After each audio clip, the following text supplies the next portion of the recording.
Hey guys, Vincent Nguyen here for Slash Gear. We're in Northern California driving the new Bolt EV, or Bolt Evolution, as Chevrolet would like for us to tell you about. I've got Paul Strauss as my co-driver. Hi there. Very lucky to have him. Super knowledgeable, basically a car freak. Paul, Or just a freak. Paul is the founder of the Awesomer and 95 Octane and a number of other great sites, so make sure you check him out. So Paul, you've had a chance to drive the car. Yep. I've had a chance to drive this car yesterday, and we've had abundant amount of time with the engineers and designers and whatnot. So how about, while we're sitting here waiting, let's talk about the exterior, interior design, driving dynamics and whatnot. What do you think about the car so far? I'm very pleased with it overall, because for me, this feels like the first EV I've ever been in that feels like a complete package that anybody could live with. Mm-hmm. Every other EV I've been in, there's big compromises. Right. It's too expensive, the range is poor, it's not something you can live with your family. There's always some big trade-off. Something. And this feels like it's just really well balanced. Cohesive. Yeah. So that starts with, interestingly enough, Chevrolet picked a design team, GM Seoul, or GM in Seoul, Korea, to design the whole entire car. And by the entire car, I mean the exterior, the interior, and the UI as well. And Right. I know you're madly in love with the UI. Yeah, what's great about it is everything is so cohesive. The screens from the 10.2-inch touchscreen display in the middle of the console to the instrument panel, it all feels like it's one flowing interface. All right, so who are you? My name is Stuart Norris, and I'm the Managing Director of Design for GM Korea. Got it. Okay, so obviously this is a good-looking car. Thank you. What was the biggest challenge? I think the early stages of the program were probably the most challenging part of it, in actually trying to define and create a concept of what we wanted the car to be. We had a blank sheet of papers, kind of challenging to decide, okay, how do we want to position this vehicle? What do we want to do with it? The electrified vehicle architecture that the vehicle's based on, this unique architecture that we have for the Bolt EV, gave us a lot of opportunity. I mean, we've got quite cool proportions on the car. It gave us an opportunity to really investigate what a new proportion for a vehicle could look like. So we've got this flat floor with the battery underneath the floor. It's allowing us to get very short overhangs, wheels out to the corners. It's got a very strong stance on the road. It feels very planted, especially from the rear, front and rear view of the car. So yeah, I think we designed the car from the inside out, really tried to develop an interior package that defined a really nice, spacious, open, fresh feel to the interior of the vehicle. The windshield, we pushed that right forward with the A-pillars. We got the belt line really low, so when you sit, there's kind of got a spacey, open feel inside the car. And much of that interior package really drove the exterior design of the vehicle. And then we tried to create sort of a CUV-ish but light and efficient exterior look to the vehicle. Let's talk about interior design cues really quick here. What are some of the key features that we're looking at here? Like this whole console, it's not connected to anything. It's just floating. Yeah, right. That's unique. Yeah. Well, again, going back to the original concept for the vehicle, we wanted this very wide and open feel. We wanted the instrument panel to kind of look like it was floating. Mm-hmm. So we disconnected the center stack from the floor console. That gave us a huge amount of flexibility to design the floor console in a very effective and functional way. So we've got these cool side-by-side cup holders. We've got electronic shifter, which again reinforces this kind of whole story of technology around the Bolt EV. Then we've got the 10.2-inch touchscreen display in the middle, which is massive for this segment. Mm-hmm. And it's interesting because the interior is quite it's a relatively small car, and so the bigger display looks even bigger in here than it maybe would somewhere else. So yeah, we did a lot of work on the ergonomic layout of controls and the screen location. We developed a unique user interface for the Bolt EV through this 10-inch touchscreen. And when it's interesting because when we originally decided to split the floor console and the instrument panel, we got this great area underneath here, which is a nice dedicated space for storage under there. We've got this slot in through here where you can place a phone and you got access to an APO. We've got sliding armrest. It opens up for masses of storage in through here. You can actually store an iPad in here, and then we've got access for the cable to come back out and plug into your USB. So it's quite an expressive and stylized interior, but it's really driven by a lot of functional requirements. We really tried to make this whole interior feel expressive and sculptural, light, fresh, but also really, really usable. My trick, right? So when we used to have leadership come to Korea when we were working on this, we've got some pretty big guys in the leadership team in North America, and they'd come in and they'd get in our seating buck, which is like a representation of the final package, and they'd be like, "Oh my god, there's tons of room in here." So I set myself up here like this, and then I go and get in the back. And you've got plenty of room. I So tried earlier myself. yeah, if I'm 6'1" and I can sit behind myself in the car, that's pretty cool. Well, it's interesting that the design team is remotely removed from the stateside. Does that help you be more creative and away from? Well, The US we're part market? of. We're in Korea, but we're part of a global product development organization. So did you actually submit a design that allowed you to win like some sort of a challenge and then let you run the project? No. Or were there multiple teams that submitted a certain design? No, we were assigned the project You were from the assigned, beginning, yeah, okay. and so we were given it from an advanced stage of the program where we kind of put together a vision model and what we wanted the car to be, and then we were given the assignment of executing and finishing the car through to production. Talk about the mirror a little bit. That's super advanced, high tech. Yeah, it's cool, isn't it? I mean, for a car in this segment. And there is a dual. So typically with Chevrolet we do kind of a dual lighting signature on the rear of the car, and so we always try to kind of maintain a part of the dual signature Right. in that. And you carry it through to the front as well with the too. dual port front end. Right. Yep. But yeah, so I think if you look at the tail lamps, the full display mirror, the 10.2-inch display, the 8-inch display for the cluster, the electronic shifter, the wireless charging, the fact that all of the exterior sort of hang-on parts like the door and the hood, even just all aluminium. Like this is an advanced technical car, right? Right. Thin seats. So the seat is kind of interesting. I don't know if you noticed this, but it's actually two hard panels sandwiched together, then with foam over the top. So you're sitting in it, right? You didn't even know. Super comfortable, right? Oh yeah, it's hugging. Super thin. It's quite hugging as well too. So the seats give us nearly an inch of extra knee room in the rear of the car because it's so thin. I'm blown away at the driver's center stack there. Yeah. I mean that's pretty advanced. Yeah. Yeah, I think all the both from an interface and from a graphics point of view, we really tried to clean up the look. We've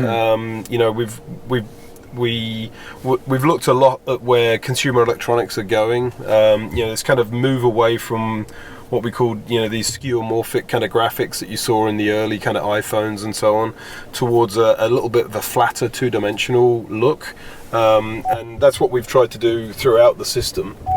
And that's commonized between the cluster and the center stack, and then the control, the sort of four-way controller on the steering wheel, Super ergonomic. yeah, allows me to keep access to. I can look at my vehicle information. I can go and look at my audio. I can browse my audio. I can change my source. All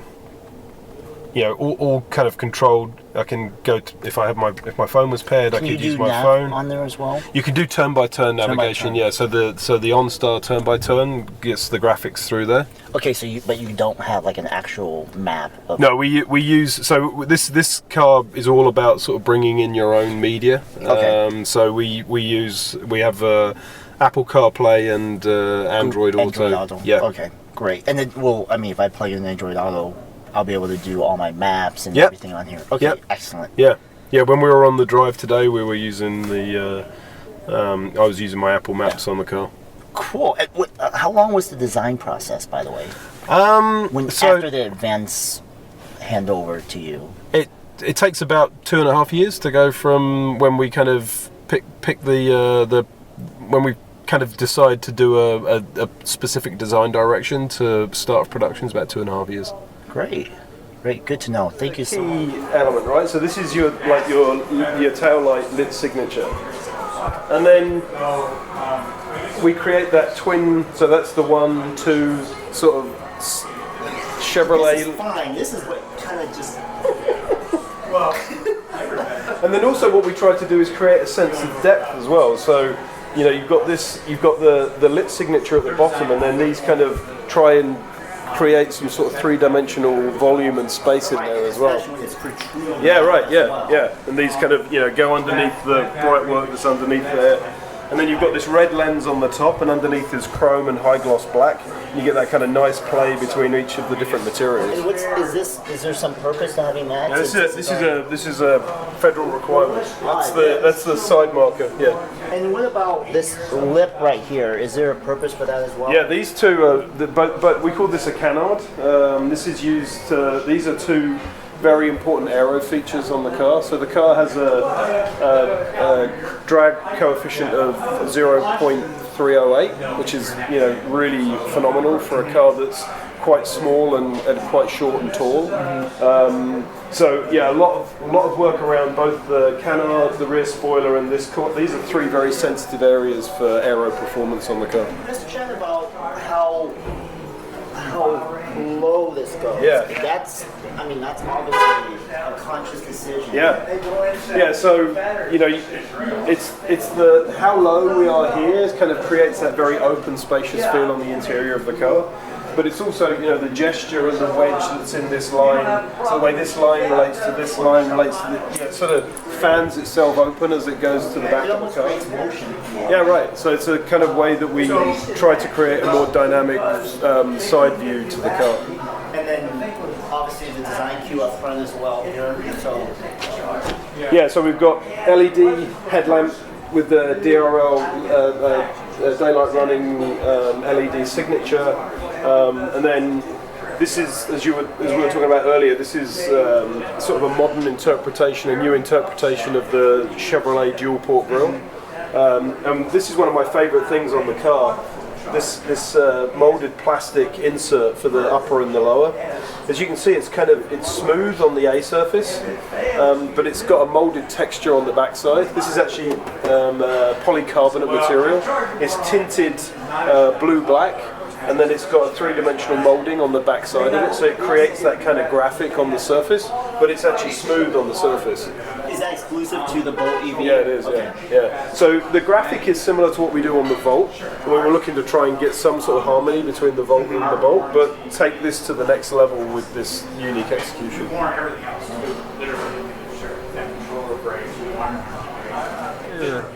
Honestly, it feels bigger than like a Mazda CX-3.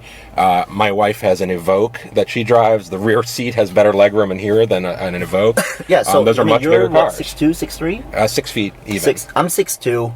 If Paul and I jumped out of the car right now and sat in the back, we would be comfortable, and we would be completely comfortable and not have to even move the front seat forward. Yeah, I had a guy sitting in front of me yesterday. It was maybe 5'10", 5'11", at a comfortable seating distance in the front. I sat in the back behind him. I had almost 6 inches of knee room. That's crazy. Which is crazy. You don't get that. And that, I mean, the thing that is really unusual about this car is they said, everybody in the EV space and the alternative fuel space is so focused on aerodynamics that they sacrifice interior space. And the car almost looks like it's the other cars, the other EV, looks like it's designed inside a tunnel, right? Yeah, tunnel. Right. Well, they all have that sort of teardrop shape, Yep. right? They all look like that. It's very homogeneous across that whole world, and this car doesn't look like that. Right. And so they didn't sacrifice styling, and they didn't sacrifice space at the just for aerodynamics. Right. They came up with other ways beyond just aerodynamics to get this great range. And interestingly enough, though, with the battery, it's a flat design with a little hump in the back, and that hump is actually where the rear passengers sit on. Right. And because there are elements of the car that isn't required, because it's a fully electric vehicle, they are the designer is able to fit in more cargo space. For instance, the trunk. So there's a double layer. We've got a false floor in here. So you've got hidden storage underneath there. So that's like great for grocery or Yeah. going out for the weekend. Yeah, and it's cool as well. So it goes in there and then it locks in place, so you can access stuff like that. When this comes out, if I take this out, So this is like if we're going to the airport and we need to stuff 3 full-size luggage and yeah, right. 20-inch luggages, and it should be fine. And then this could actually go down into the bottom Okay. and sits flat, so you've got no storage issues, right? You haven't got to find somewhere to put that. Right. I've now got all of this storage area in through here.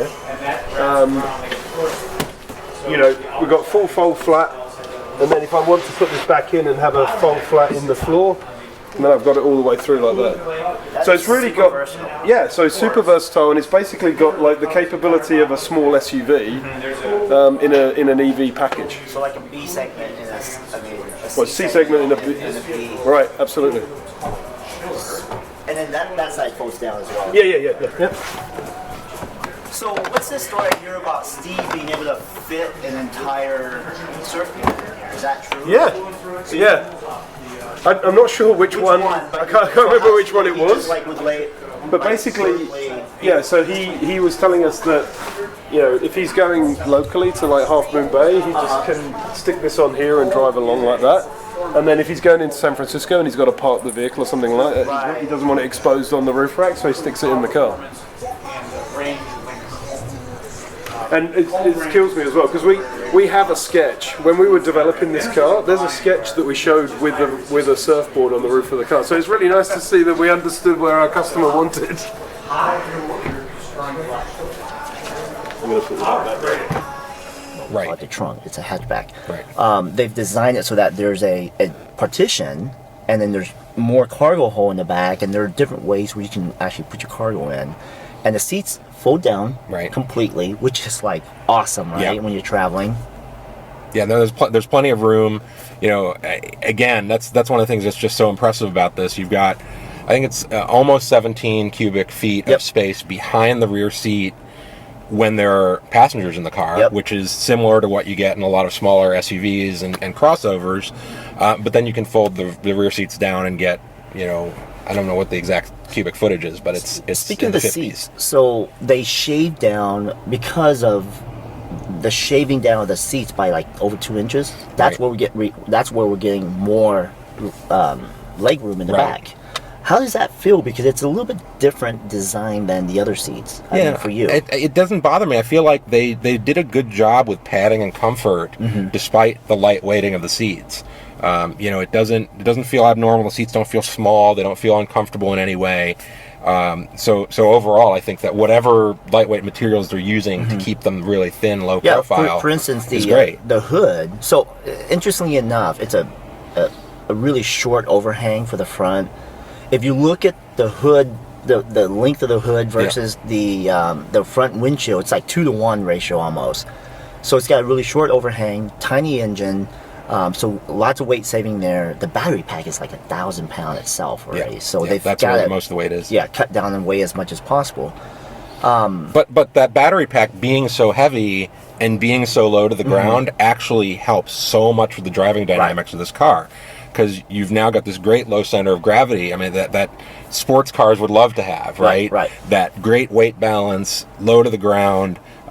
It helps it corner great. It helps it feel Yep, we planted. felt that in the back. And that's an upside to having that big battery pack down there. Well, since you brought up the driving dynamics, this is the first time for Chevrolet to have a one pedal driving, and how that works is basically you're in low mode, and you really don't have to touch the brakes because the car will come to a complete stop the minute you lift off on the gas pedal, right. which is really cool in a sense that you're regenerating the battery and whatnot, and it just cuts down on having to hit the brakes. Yeah, and it's actually very easy and comfortable to get used to that. You know, when I first tried it, you know, I've gone from driving a car with 3 pedals to a car with 2 pedals to a car where really I only have to use 1 pedal in here.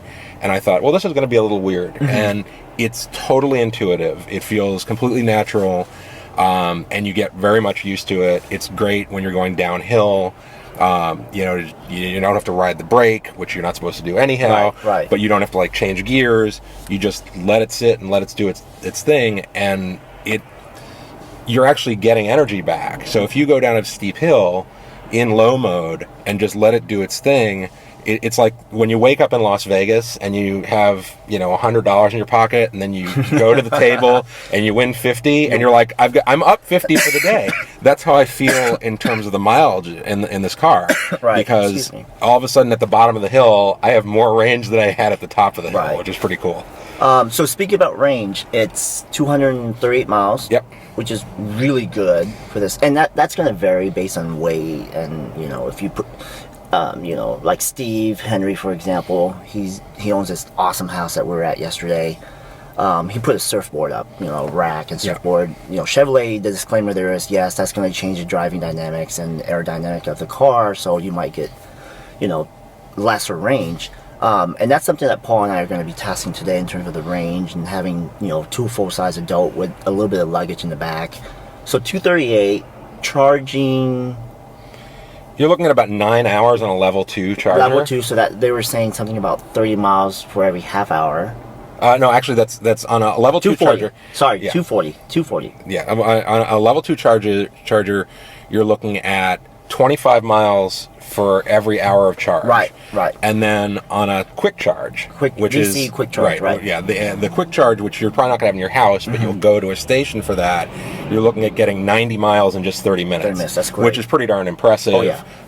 And you know, one of the things everybody has to get their mind wrapped around with EVs is that, you know, you don't let your phone run down to 0% every night. Right. You don't let your gas-powered car run down to an empty tank. Well, Chevrolet was saying that the average family use driving per day is about 40 miles. Right. And with this range, you're going to end the day with about 160, which makes a lot of sense. So that takes care of your range anxiety. Right. For a typical driver, you know, whether you're going and coming from work, or you're driving out to the suburbs to get groceries, or you know, anything that's sort of an average drive, even if you have a really long commute. I mean, I know people who have a 50-mile commute. You're getting 2 days of round-trip drives plus in this car before you have to charge. And, you know, the cool thing about this is if you get that level 2 charger in your garage, you plug in at night just like you plug your cell phone in, and you're good to go. So it's not a whole lot to think about. Interestingly, with the level 2 charge, if you do lease the Bolt EV, you can factor in a monthly cost of about $20 per month in addition to, you know, the leasing fee. Yeah. And that doesn't include the installation, but it covers the hardware, and the hardware. They've got an arrangement and places you can go for, which is a really good deal. Yeah. So let's talk about value real quick. Sure. Starts off at 29. Yeah, it's 29,995 something after the federal tax credit. So you're talking about it's 37,495 for the 37 for the LT. 37,495 for the base model, and then you're talking, you know, 44 for the Premier. Yeah, and that's completely That's loaded. everything. It's like That's 43-ish something. But you take $7,500 off in tax credit, and that doesn't even include the state. Right, and some states will do several $1,000s in additional state tax credits. So, you know, you're talking about a car that, in terms of effective price, is between $30,000 and $35,000, but you have no gasoline costs. You have none of the environmental concerns that you get with a gas-powered car. And for the first time ever, you get a car that just feels great to drive in the EV space. And that's not to take anything away from Tesla. I mean, the Model S is a beautiful car, but it's, in all practical reality, it's a $100,000 car. It's a rich person's car. It's not something that, you know, somebody who's going to take their family to school and go to the grocery store and drive back and forth to work, and you know, so the working person is going to buy that car. And this is finally a car that achieves that goal. And that brings up the point of what is your primary car, right? You might have concerns that, hey, I like to go to the lake every weekend and it's 200 miles away or whatever. Right. this is probably not going to be the car for you. But if you do happen to go to, if you live in Phoenix, for instance, like myself, and I drive to Vegas or LA every couple of months or so, then for me it's probably more cost effective just to rent a car and make an EV my daily driver, because the saving throughout that period is much greater. Right. I mean, how often do you do a 200 and something mile drive? I mean, I find, as an automotive journalist, I do it with some frequency, but the average consumer is going to probably once or twice a year, they'll do a long road trip, right? And, so driving to the burbs and driving back and forth to work, you're all good with a car like this. So absolutely, I don't see a reason that an EV... no, we're going straight. We're staying on 84. So let's talk about the drawbacks. I mean, everything we've seen on the Bolt EV is awesome so far. Yeah. You've had some concerns driving without service yesterday. What was that like? Yeah, so I think that the only thing that I don't care for is the lack of an onboard nav system. You've got OnStar, which is great, so you can call up and ask for directions and you'll get turn-by-turn directions. But like we are right now, we're up in these hills and there's limited cell phone coverage. The assumption that you are going to have your phone and that can be your nav system, while in some ways that's great, with Apple CarPlay or Android Auto integration, the reality is if you find yourself a lot of the time in a place that has poor cell coverage, you're not going to have a nav system. Well, even with OnStar, it relies on a cell service. Right, it relies on cell service for the call, but then after the call, the data is downloaded, and then it's a GPS-based tracking system. So you do get that turn-by-turn directions, and that saved me yesterday when I got lost on a little back road. And it was really nice to, OnStar was great. They were responsive. They downloaded the directions in 10 seconds. It was really nice to have that. So, but frankly, I still would like the idea, or at least the option, of a native onboard GPS-based nav. So basically, Chevrolet's taken this model of bring your own data in terms of Android Auto and CarPlay. Right. Basically. Although the car does have 4G LTE built in, so you can use their data provider. Right. And to a certain extent, that's great because it gives you sort of a backup for that, right? Because if your signal is out, there's also a chance that the 4G LTE that's in this car's signal will be available to you, because it might be a different data provider than... So let's talk about Volt versus Bolt. Yep. What's your take on that in terms of the driving and the value? Well, I think it's kind of a no-brainer for me. I would much rather have the Bolt than the Volt. And this is not to cast any shade on the Volt, because the Volt is a really cool car and has some really interesting dynamics to it. And the fact that it's got the hybrid drive system means you have zero range anxiety. I mean, this car, you've got a little bit of range anxiety, but it's very small. In the Volt, you have zero range anxiety because you've got the gas, but you're paying for gas, one. Two, you've got a more complicated drivetrain with more to go wrong long term, right? If something happens, you're talking about more expenses. And frankly, I don't think the driving dynamics are as good. The Volt feels great off the line. It's got great power, just like this does, and that low-end torque. But and the design cue of this car is, like you said, it's much more cohesive. Yeah, everything. GM's not pushing that broken design elements into the Bolt like you would see in the Volt. Right. The Volt says, I'm a Chevrolet. I'm sort of following all the other sort of standard Chevrolet design cues. Right. Okay. And even has the standard Chevrolet user interface and all that. Whereas this feels like ground up, it was designed 100% as this cohesive thing. That's funny, we just passed the Tesla Model S going the other direction. Any last He paid a lot more money than we would for this car. And and the cachet he's getting along with the Tesla. But so, any last words, Paul? So I mean, I think overall, what I love about this car is that it's a complete package. You're looking at a car that can hold 5 full-size human beings and car seats, and cargo and comfort. You're talking about a car that can go easily over 200 miles range without any of the expense of gasoline. You're talking about a car that is really nicely designed inside and out, and is also, it kind of has a unique feel to it. You know, just like there's a lot of appeal for people who might look at a Kia Soul or something like that. I mean, I was never a fan of the Spark right? EV. It was just not a car for me. I just felt like that was blah.